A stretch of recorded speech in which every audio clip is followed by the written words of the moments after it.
Krishna Radhe Radhe friends. आज के video में हम जानेंगे पुत्रदा एकादशी का व्रत कैसे किया जाता है, व्रत का पूजन कैसे किया जाता है और इस वर्ष यानी 2026 में पुत्रदा एकादशी 23 तारीख को है कि 24 तारीख को है। बड़ा कन्फ्यूजन है कि 23 को व्रत करें कि 24 को व्रत करें। तो व्रत का पारण कब किया जाएगा? श्रावण मास के शुक्ल पक्ष में जो एकादशी आती है उसे पुत्रदा एकादशी के नाम से जाना जाता है।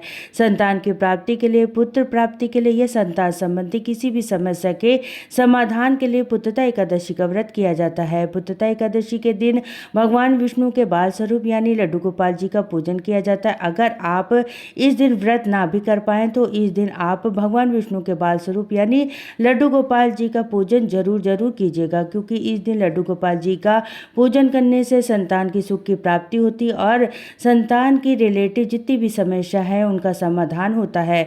तो फ्रेंड चलिए अब मैं आपको इनकी पूजा विधि बता देती हूँ। पुत्रदा एकादशी के दिन भगवान विष्णु के बाल स्वरूप यानी लड्डू गोपाल जी को हम दूध से स्नान कराएंगे। पहले हम दूध से स्नान करा लेंगे, उसके बाद जल से स्नान कराएंगे और फिर हम लड्डू गोपाल जी का सुंदर सा श्रृंगार कर देंगे। अगर आपके पास लड्डू गोपाल जी की सेवा नहीं है तो आप लड्डू गोपाल जी की जगह पर भगवान विष्णु के बाल स्वरूप में ध्यान करते हुए भी आप पूजन कर सकते हैं। तो यहाँ पर मेरे पास लड्डू गोपाल जी की सेवा है, मैं लड्डू गोपाल जी को सुंदर सा तैयार कर लेंगे। अब हम पूजा शुरू करेंगे। देखिए आप चाहे तो आप अपने घर के मंदिर में भी पूजा कर सकते हैं। मंदिर में पीले रंग का आसन बिछाकर वहां पर भी पूजन कर सकते हैं, या आप चाहें तो अलग से चौकी लगा के भी पूजन कर सकते हैं। तो इसलिए आपको अच्छे से समझ में आए तो इसलिए मैंने अलग से चौकी लगाई है। यहाँ पर मैंने एक पाटा बिछाया है, उस पर पीले रंग का वस्त्र बिछाकर फूलों का आसन देकर अब हम यहाँ पर भगवान विष्णु के बाल स्वरूप लड्डू गोपाल जी को विराजमान कर देंगे। साथ में गणेश जी को भी विराजमान करेंगे। इसके बाद में बछड़े सहित गाय का पूजन जरूर किया जाता है। अगर आपके पास गौ माता है बछड़ा सहित तो आप पूजा में जरूर से रखिएगा। मैंने बछड़ा सहित गाय को जरूर से रख के पूजन करेंगे। सबसे पहले जल के छींटे लगा के भाव रूप में सभी को स्नान करा देंगे। उसके बाद देसी घी का दीपक जलाएंगे। तो अगर देखिए आपके पास देसी घी का बाती नहीं है तो आप तिल के तेल का भी दीपक यहाँ पर जला सकते हैं। मैं तो हमेशा कहती हूँ आप एकादशी पर अखंड ज्योत जरूर से जलाया करें। फिर हम सभी को वस्त्र रूपी कलावा समर्पित करेंगे। लड्डू गोपाल जी को पहले ही हमने वस्त्र पहना दिया है तो गणपति जी को कलावा समर्पित कर देंगे। साथ में गौ माता और बछड़ा जो है ना उनको भी वस्त्र रूपी कलावा हम समर्पित करेंगे। इसके बाद फिर हम रोली से और चंदन से तिलक करेंगे। तो पहले हम पीले चंदन से गणेश जी को और लड्डू गोपाल जी को, गौ माता को, बछड़े को, दिए को, सभी को हम तिलक करेंगे यहाँ पर। और फिर उसके बाद रोली से तिलक करेंगे। उसके बाद फिर से हम चंदन का तिलक आप जरूर से करिएगा, क्योंकि चंदन तिलक जरूर किया जाता है, क्योंकि एकादशी का दिन है। चंदन का बहुत महत्व होता है। पीले रंग की चंदन ज़्यादा यूज किया जाता है। इसके बाद हम तिल समर्पित करेंगे। तिल हमें जरूर से समर्पित किया जाता है। थोड़े से तिल आप दिए में भी जरूर से डाल दीजिएगा। जितने तिल चटकते हैं उतने हमारे कष्टों का निवारण होता है। इसके बाद हम फूल समर्पित करेंगे। अगर फूल आपके पास है तो फूल समर्पित कर दीजिएगा, नहीं तो कोई बात नहीं, बगैर फूल के भी आप पूजा कर सकते हैं। पुत्रदा एकादशी के दिन लड्डू गोपाल जी के पास खिलौने जरूर से रखिएगा। अगर खिलौने लाए हैं तो खिलौने रख दीजिएगा, नहीं तो उन्हें बांसुरी भी आप रख सकते हैं। तो यहाँ पर मैंने बांसुरी रख दी है। इसके बाद हम भोग समर्पित करेंगे। तो पहले गणपति जी को भोग समर्पित करेंगे। गणेश जी के भोग में तुलसी नहीं डाली जाती है तो गणेश जी को बिना तुलसी के भोग समर्पित करेंगे। उसके बाद में गौ माता को, हम लड्डू गोपाल को और हम भोग समर्पित करेंगे और लड्डू गोपाल जी को तुलसी युक्त भोग समर्पित करना है। और पुत्रदा एकादशी के दिन दूध का भोग जरूर समर्पित किया जाता है।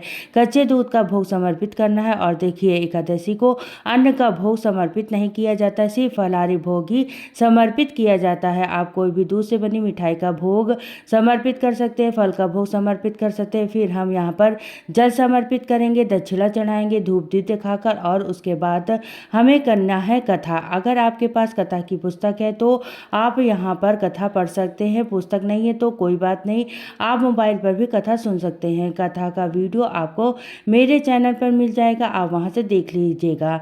अपने हाथ में थोड़े से तिल या फूल लेकर हम पुत्रदा एकादशी की कथा सुनेंगे और कथा की पुस्तक पर भी तिलक जरूर से करेंगे। इसके बाद देखिए, जब आप कथा सुन लेंगे उसके बाद में जो तिल हमने हाथ में लिए थे वो हम जल के लोटे में समर्पित कर देंगे। तो यहाँ पर जो हाथ में हमने तिल लिए थे वो जल के लोटे में डाल देंगे।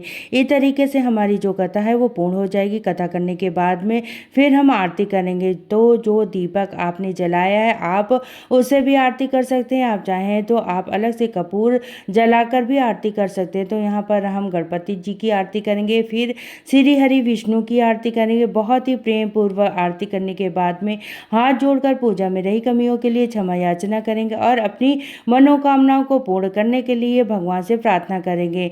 अपनी संतान की लंबी उम्र और अच्छे स्वास्थ्य के लिए प्रार्थना करेंगे। इस तरीके से पूजा करने के बाद में जल का लोटा सूर्य देवता को अर्घ दे देंगे। जो भी भोग प्रसाद है वो हम सभी सदस्यों को बांट देंगे। घर में दूध जो है उसे आप घर में यूज कर सकते हैं, चाय बना सकते हैं, बच्चों को भी पीने के लिए दे सकते हैं। इस तरीके से हमारी सुबह की पूजा हो जाएगी। सुबह की पूजा करने के बाद में फिर आप चाय पानी पी सकते हैं। दिन में आप फल भी खा सकते हैं।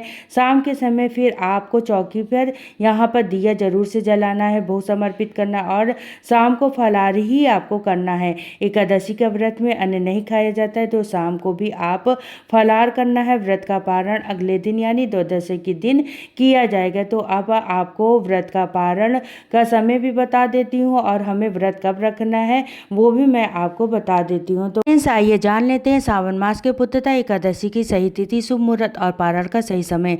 पंचांग के अनुसार सावन मास के शुक्ल पक्ष की एकादशी तिथि आरंभ हो रही है 23 अगस्त को रात में 2 बजे से, जिसका समापन 24 अगस्त को सुबह 4:17 पर होगा। ऐसे में उदय तिथि के अनुसार में पुत्रदा एकादशी का व्रत 23 अगस्त को ही रखा जाएगा, दिन रविवार को। और हम लोग दशमी युक्त एकादशी नहीं करते, द्वादशी युक्त एकादशी करते हैं, तो द्वादशी लग जाएगा। तो 23 तारीख को हम व्रत रखेंगे। पारण हम करेंगे 24 अगस्त दिन सोमवार को दोपहर में 1:41 पर, शाम को 4:16 के बीच में किया जाएगा। अब बात करते हैं शुभ मुहूर्त की। तो पंचांग के अनुसार में 23 अगस्त को विष्णु पूजा का शुभ मुहूर्त सुबह 7:32 पर और दोपहर 12:24 पर रहेगा। फ्रेंड, जब आप पारण करेंगे तो पहले एक व्यक्ति के भोजन जितना सूखा सामान दान कर देना है। उसके बाद में हमें व्रत का पारण करेंगे। जो हमने दान दक्षिणा चढ़ाई थी वो भी द्वादशी के दिन हमें दान करना है। उसी सामान में रख करके हमें दक्षिणा को भी दान कर देना है। तो फ्रेंड्स, ये थी पुत्रदा एकादशी के व्रत की बहुत ही सरल पूजा विधि। आपको ये पूजा विधि कैसे लगी कमेंट करके जरूर बताना। और अगर ये वीडियो आपको पसंद आई हो, वीडियो आपके लिए थोड़ी भी यूजफुल हो, तो प्लीज़ वीडियो को लाइक कर देना। और हम महिलाएं घर में तीज त्यौहार कैसे करती हैं ये देखने के लिए मेरे चैनल को सब्सक्राइब कर लीजिएगा। और आप व्रत ना भी कर पाए ना, तो इस दिन आप लड्डू गोपाल की पूजा जरूर करिएगा। तो फ्रेंड्स, ये थी छोटी सी वीडियो। तो सभी को राधे राधे, जय श्री कृष्ण, हर